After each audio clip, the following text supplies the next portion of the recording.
Welcome to Howto channel, where we bridge the gap between science and self-development.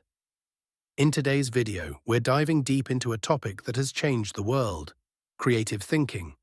From the minds of history's greatest scientists, like Albert Einstein, Marie Curie, and Richard Feynman, creativity has fueled groundbreaking discoveries.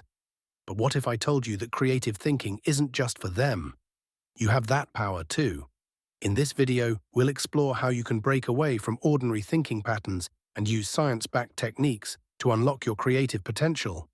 Whether you're solving a tough problem, brainstorming ideas, or simply trying to approach life with more innovation, creativity is a skill you can cultivate. Let's learn from the world's greatest minds and discover how to think creatively, scientifically. 1. What is creative thinking? Creativity is often misunderstood.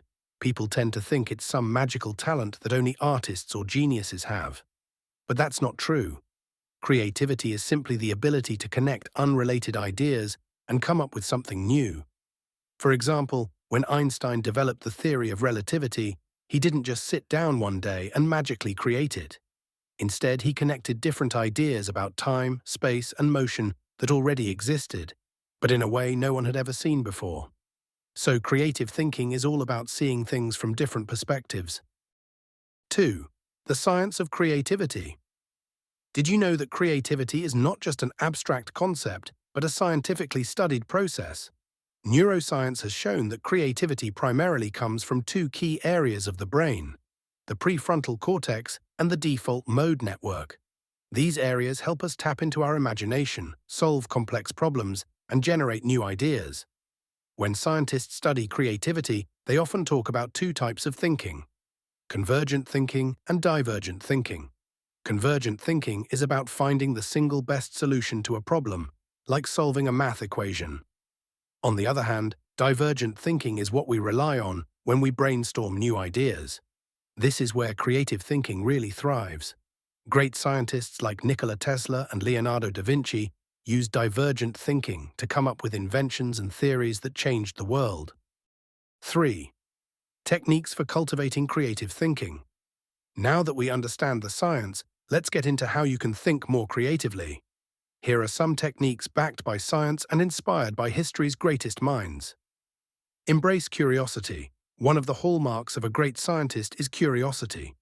Richard Feynman famously said, "I would rather have questions that can't be answered than answers that can't be questioned." So ask more questions, even if they seem simple. The more curious you are, the more likely you'll make creative connections. Engage in mind-wandering. This might sound counterintuitive, but allowing your mind to wander can spark creativity. Neuroscientists call this the incubation period.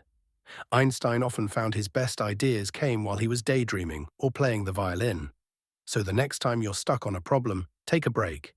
Go for a walk, do something relaxing, and let your subconscious mind do the heavy lifting. Practice lateral thinking. This technique, coined by Edward de Bono, is all about approaching problems from unusual angles. Instead of following a traditional path, think outside the box. Try reframing the problem or considering the complete opposite of what you think is true. For example, when Galileo challenged the idea that the Earth was the center of the universe, he used lateral thinking to revolutionize astronomy. 4. How to overcome creative blocks. Creative blocks are inevitable, but they're also conquerable. Here's how scientists deal with them. Break your routine. Creativity can stall when we get stuck in rigid routines. Changing your environment, learning a new skill, or exposing yourself to different fields can stimulate new ideas.